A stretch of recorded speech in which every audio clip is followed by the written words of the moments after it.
விக்னேஸ்வராய நமக. நம்ம குலதேவதாமணியப்ப சுவாமியே நமக. பேரன்பு மிக்க குக்கு பக்தி மீடியா சேனல்களுக்கு ஜோதிடம் முத்துசாமி இனி அன்பு வணக்கங்கள். கணித வல்லமை, எவரையும் துல்லியமாக எடை போடும் ஆற்றல், விவேகம், செயலாற்றும் தன்மை கொண்ட கன்னிராசி என்பதே உங்களுக்கு இந்த நிகழும் மங்களகரமான ஸ்ரீ விசுவாவசு வருஷத்தின் மாசி மாதத்திற்கான பலாபலங்களை எடுத்துக் கொள்கின்றேன்.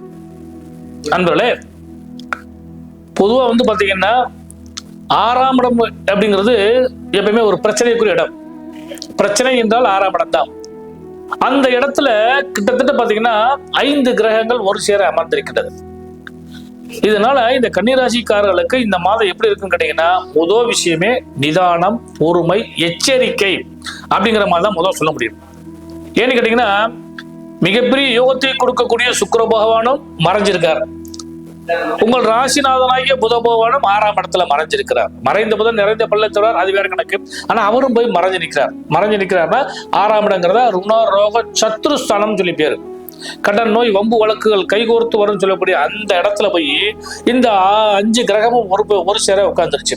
இதனால என்ன நடக்குன்னு கேட்டீங்கன்னா, தயவு செய்து புது முயற்சிகளில் ஈடுபடுவதை தவிர்த்தல் நலம் தரும். இந்த மாசி மாசம் ஒரு மங்கள மாசம். மங்கள மாசத்துல கல்யாணம், கிரகப்பிரவேசம் இதெல்லாம் நடக்கும். உங்களுக்கு இதெல்லாம் செய்யறப்ப நிறைய காசு பணம் செலவாகும் இல்லையா? இந்த கடன் வாங்கும் விஷயத்தில் எச்சரிக்கையாக இருந்து கொள்ளுங்கள். அடுத்து மிக முக்கியமான விஷயம், கன்னிராசியை சேர்ந்த அரசியல்வாதிகள் யாராக இருந்தாலும் சரி, தேவையற்ற விஷயங்களில் ஈடுபடுவதை தயவு செய்து தவிர்த்து விடுங்கள். இந்த கூட்டணி நடக்கிறப்ப பாத்தீங்கன்னா, இந்த கன்னிராசியை சேர்ந்த அரசியல்வாதிகளா இருந்தாங்கன்னா நிதானமான போக்கை கடைபிடிங்க. ஃபுல் ஃபோர்ஸ் வேண்டாம். ஃபுல் ஃபோர்ஸ் காட்டினீங்கன்னா அது உங்களுக்கு எகன்ஸ்டா மாறும். யாரை ஒருத்தர் ரெக்கமெண்ட் பண்றீங்களோ அவர் ஜெயிச்சிருவாரு, உங்களுக்கு பாதிப்பு ஏற்படும். அதனால இந்த கன்னிராசி நண்பர்களுக்கு அரசியல் ரீதியாக சில விஷயங்களில் எச்சரிக்கையாக இருந்து கொள்ளுங்கள். அடுத்து புதன் அங்க இருக்கிறார்ல, புதன் உங்கள் ராசிநாதன். புதன் தொழிலுக்கு அதிபதி. அவர் 2 பேரும் அந்த 6ஆம் இடத்துல இருக்கான இந்த தொழில் சார்ந்த விஷயங்களிலும் சரி, உங்களுடைய உடல் நலத்திலும் சரி தயவு செய்து கவனம் செலுத்துங்கள். 2வது புதன்னா கல்வி. அப்ப கன்னிராசியை சேர்ந்த மாணவர்களே, நீங்கள் படிக்கும் பொழுது படிச்சதெல்லாம் கொஞ்சம் மறக்கக்கூடிய அளவுக்கு வாய்ப்பு உண்டு. அதனால எவ்வளவு படிச்சாலும் அதை நினைவில் படுத்துற அளவுக்கு மறுபடியும் திரும்ப திரும்ப திரும்ப படிங்க. ஏன்னு கேட்டீங்கன்னா, இந்த மாதத்துல பப்ளிக் எக்ஸாம் வருது. 10th 12th பப்ளிக் எக்ஸாம் வருது. இந்த கன்னிராசி மாணவர்கள் கொஞ்சம் அஜாக்கிரதையா இருந்தாலும் கூட அது பிரச்சனையை கொடுக்கும். அதனால நிதானமான போக்கை கடைபிடிச்சீங்கன்னா நிச்சயமாக இந்த எக்ஸாமை நீங்க நல்லபடியா பாஸ் பண்ணலாம். அவசரப்பட வேண்டாம். அதே மாதிரி ஆசிரியர்கிட்டையோ மாணவர்கிட்டையோ பகை வைத்துக் கொள்ள வேண்டாம். நிதானமாக கடைபிடிச்சீங்கன்னா நல்ல லாபத்தை நிச்சயமாக கொடுக்கும். அது போக பாத்தீங்கன்னா, இந்த மாதம் சுக்கிரன் இருக்கனால கலைத்துறை சார்ந்தவர்களுக்கு இந்த அவசரப்பட்டு எந்த விஷயம் செய்யாதீங்க. அதாவது கலைத்துறைன்னு சொன்னீங்கன்னா, சினிமா துறையாக இருந்தாலும் சரி, சின்ன துறையாக இருந்தாலும் சரி, ஊடகவியலாளர்களாக இருந்தாலும் சரி, இந்த கேள்வி கேட்கறேன்னு சொல்லி ரொம்ப முந்தி ஆர்வமா கேள்வி கேட்கறேன்னு சொல்லி பிரச்சனையில போய் மாட்டிக்காதீங்க. ஏன்னா கலைத்துறையில இந்த காலகட்டங்கள்ல கொஞ்சம் பிரச்சனைக்குரியதா இருக்கக்கூடிய வாய்ப்பு உண்டு. அதனால இந்த மாசம் நிதானமான போக்க கடைபிடிச்சீங்கன்னா நல்ல லாபங்கள் நிச்சயமாக கிடைக்கும். அதுல எந்த மாற்று கருத்துக்கள் இல்லை. அதுக்கடுத்து பாத்தீங்கன்னா, இந்த பங்கு சந்தையை பொறுத்தளவுக்கு பாத்தீங்கன்னா, பொதுவாக பொறுத்தளவுக்கு பாத்தீங்கன்னா இந்த மாசம் மத்திய அரசும் சரி, மாநில அரசும் சரி பட்ஜெட் போடுவாங்க. அதனால ஏற்ற இறக்கங்களோட இருக்கக்கூடிய காரணத்தால பங்கு சந்தையிலையும் நிதானமான போக்க கடைபிடிங்க. அதுதான் உங்களுக்கு நல்ல லாபத்தை நிச்சயமாக கொடுக்கும். தேவையில்லாம ஆசை கட்டுறதுக்கான வேலைகள் கூட நிறைய நடக்கும். அதனால கொஞ்சம் மயங்கிராம எச்சரிக்கையா இருந்துக்கங்க. அடுத்து ராகுன்னா பொறுத்தளவு பாத்தீங்கன்னா சுழலும் எந்திரங்கள்னு சொல்லுவோம். இப்போ வண்டி வாகனம் ஓட்டக்கூடிய டிரைவர்ஸா இருந்தாலும் சரி, அல்லது அலைச்சலான வேலையை செய்யக்கூடிய நபர்களாக இருந்தாலும் சரி, இதெல்லாம் கொஞ்சம் பயணத்தில் சற்று எச்சரிக்கையாக இருந்துங்க. ஏன்னா சில நேரங்களை பொறுத்தளவு பாத்தீங்கன்னா, ஒண்ணு வண்டி பிரச்சனைக்குரியதா மாறும், அல்லது ஓட்டுறவங்களுக்கு உடல் சம்பந்தப்பட்ட பிரச்சனை, உள்ள உட்கார்ந்து வர்றவங்களுக்கும் பிரச்சனை ஏற்படுத்தக்கூடிய வாய்ப்பு. அதனால இந்த ராகு சம்பந்தப்பட்டவங்களும் கொஞ்சம் நிதானமான போக்கை கடைபிடிக்க. இது உங்களுக்கு இந்த காலகட்டங்கள்ல நல்ல பலனை நிச்சயமாக உங்களுக்கு கொடுக்கும்.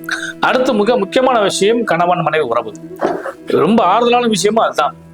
இந்த மாதம் பெண்களுக்கு ஒரு நல்ல அருமையான மாதம். அதாவது கணவன் மனைவி உறவில் மட்டும் நல்ல ஒருத்தருக்கு ஒருத்தர் பலமா இருக்கக்கூடிய அளவுக்கு வாய்ப்பு உண்டு. ஏன்னா குரு புதனை பார்க்கக்கூடிய காரணத்தினால எதுக்கும் நான் இருக்கேன் பயப்படாதேன்னு சொல்லுவாங்களே. அதாவது ஒரு விஷயம் சொல்லுவாங்க, கொண்டவன் தயவு இருந்தால் கூரை ஏறி கூவலான்னு சொல்லுவாங்க. அந்த மாதிரி வந்து பாத்தீங்கன்னா கணவனுடைய சப்போர்ட் உங்களுக்கு முழுசா கிடைக்கும். அதனால உங்களுக்கு லாபங்கள் நிறைய கிடைக்க போகுது. கணவன் வழி உறவுகளாலும் அல்லது வந்து உங்களுடைய தாய் தந்தை வர்க்கத்து உறவுகளாலுமே எவ்வளவு குழப்பங்கள் ஏற்பட்டாலும் உங்களால் அதற்கு தீர்வு கிடைக்கிறதுக்கான வாய்ப்பு நிச்சயமாக உண்டு. அதை நீங்க பயன்படுத்திக்கங்க. அடுத்து மிக முக்கியமான விஷயம் பார்த்தீங்கன்னா கன்னிராசி என்பதுல சனி பகவான் பெயர்ச்சி அடைய இருக்கிறார். 22ஆம் தேதி மாசி மாசம் 22ஆம் தேதி சனி பகவான் பெயர்ச்சி அடைஞ்சு மீனராசிக்கு அமர்ந்து உங்கள் ராசியை பார்க்க போகிறார். அதனாலதான் சொன்னேன், இந்த கன்னிராசிக்காரர்களை இந்த மாதம் முழுவதுமே சற்று நிதானமான போக்கை கடைபிடித்தீங்கன்னா இந்த மாசம் உங்களுக்கு நல்ல அருமையான மாதமாக அமையக்கூடிய வாய்ப்பு உண்டு. அதுவும் குறிப்பாக சொல்ல போனோம்னா இந்த மாசத்துல வழிபட வேண்டிய தெய்வம் மகா சிவராத்திரி வருகிறது. மாசி மாசத்துல சிவபெருமான வழிபாடு பண்ணுங்க. மாசி மகம் வருகிறது, புனித ஸ்தலங்கள்ல போய் தீர்த்தமாடுங்க. இதெல்லாம் இந்த காலகட்டங்கள்ல உங்களுக்கு நல்ல யோகத்தை நிச்சயமாக கொடுக்கும். கன்னிராசி அன்பர்களுக்கு இந்த மாதம் ஒரு மத்தியமான மாதமாக அமையும். நிதானமான போக்கை கடைபிடிங்கள். இனிய நல்வாழ்த்துக்கள்.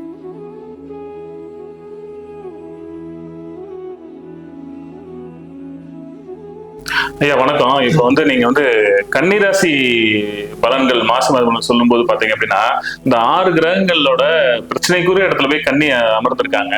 சோ இதனால என்னென்ன மாதிரி பாதிப்புகள் கன்னிராசி அன்பர்களுக்கு வரும் இந்த காலகட்டத்துல, அந்த பாதிப்புகள்ல இருந்து அவங்க எப்படி மேல போறாங்க, அதை பத்தி கொஞ்சம் எடுத்து சொல்லுங்களேன். ஐயா முதல் வந்து ஒரு கிரகம் அப்படிங்கிறப்ப ராசிநாதனே எடுத்துக்கிறோமே, ராசிநாதன் புதன், அவராது நல்ல இடத்துல அமர்ந்திருந்தாங்கன்னா அந்த பிரச்சனையை சமாளிக்கிறதுக்கான வாய்ப்பு உண்டு. இவரே போய் வழியே போய் என்ன செஞ்சாரு கேட்டீங்கன்னா அந்த கிரக சுழற்சியின் காரணமாக அவரே போய் 6ஆம் இடம் சொல்லக்கூடிய இடத்துல பிரச்சனைக்குரிய இடத்துல உட்காந்துட்டார். லாபம் என்னன்னு கேட்டீங்கன்னா அந்த இடத்துக்கு அதிபதியான சனி பகவான் ஒருவர் மட்டும் ஆட்சி உச்ச மூலத்திரிகோணம் ஆட்சி பிளஸ் மூலத்திரிகோணம் அடைஞ்சு உட்கார்ந்தனால இந்த புதன் நண்பர்களால காப்பாற்றுவார். அதனால வந்து ஏகப்பட்ட பிரச்சனைகள் வந்தாலும் சமாளிக்கிற வாய்ப்பு உண்டு. ஆனா இந்த 9ஆம் தேதி பாத்தீங்கன்னா அட்டமாதிபதி சொல்லக்கூடிய செவ்வாய் சேர்ந்து உட்கார்ற பாத்தீங்கன்னா, அதாவது 8-6 தொடர்புன்னு சொல்லுவோம். அப்ப 6-8 தொடர்பு வந்தா வில்லங்க வைக்கணங்கள் தேவையில்லாம தலையில வந்து உட்கார்ந்தே தான் தீரும். அதை வந்து அதாவது நீங்க வண்டியை ஒழுங்கா ஓட்டிட்டு போனாலும் பின்னாடி எவனா ஒருத்தர் தேவையில்லாம இடிப்பா பாத்தீங்களா, அப்ப இடிக்கிறப்ப நமக்கு வந்து சண்டை போடுற சூழ்நிலைகள் ஏற்படுத்தி கொடுக்கும், அல்லது வண்டிக்கு டேமேஜ் ஆகக்கூடிய சூழ்நிலை ஏற்படும். இதை தவிர்க்க முடியாது. அப்ப இதை தவிர்க்கணும்னா ஒன்னும் சண்டை இல்லாம போங்க, அல்லது வந்து நிதானமான போக்கை கடைபிடிச்சு வண்டியை ஓட்டுங்க. அது மாதிரிதான் இந்த வாழ்க்கைங்கிற வண்டி இதே கணக்குல தான் போகும். நிதானமான போக்கு தான் இந்த கன்னிராசிக்காரனுக்கு இந்த மாசம் பலன் கொடுக்கும். நீங்க சொல்ற இந்த நிதானம்ன்றது இந்த மாதம் மட்டும் இல்ல, எந்த மாதம் நிதானத்தை கடைபிடித்தாங்கன்னா எந்த ஒரு நன்மைகள் வரதான் செய்யும் இல்லையா? சோ அதே போல பார்க்கும்போது கணவன் மனைவி இடையான பிரச்சனைகள் இந்த மாச காலகட்டத்தில் எப்படி இருக்கும் கன்னிராசி அன்பர்களுக்கு? இல்ல அதுல வந்து ஆறுதலான ஒரே விஷயமே இதுதான், கணவன் மனைவி உறவு கன்னிராசிக்காரர்களுக்கு சிறப்பாக இருக்கும். ஏன்னா குரு வந்து 7ஆம் இடத்து அதிபதி, புதனை பொறுத்தளவுக்கு வந்து ராசி அதிபதி, அவர் 2 பேரும் பாத்துக்கிறாங்க. அதனால அவங்களுக்குள்ள பிரச்சனைகள் கிடையாது. ஆனால் மற்ற கிரகங்கள் இருக்குன்னு சொன்ன பார்த்தீங்களா, 8க்குரிய செவ்வாய் அமர்ந்திருக்காரு இல்லையா, அதனால செவ்வாய்னா உறவினர்கள்னு சொல்லி பேர், ரத்த சம்பந்தப்பட்ட உறவினர்கள்னு சொல்லி பேரு, அல்லது நண்பர்கள்னு சொல்லி 7ஆம் இடத்து நண்பர்கள், இவங்கெல்லாம் சேர்ந்து உட்கார்ந்துருந்தா உங்களுக்குள்ள ஜாலிய அந்த என்ஜாய்மெண்ட்டை இவங்க தேவையில்லாம கெடுப்பாங்க, கோல் மூட்டி விடுவாங்கன்னு சொல்லி சொன்னேன். அதனால கணவன் மனைவிக்குள்ள எந்த பிரச்சனையும் கிடையாது. மற்ற நபர்களால் அந்நிய நபர்களால் பிரச்சனை ஏற்படுறதுக்கு வாய்ப்பு உண்டு. அந்த இதை கொஞ்சம் கவனமா பார்த்து தப்பிச்சுக்கணும். ரொம்ப ரொம்ப நன்றிங்க. நன்றி.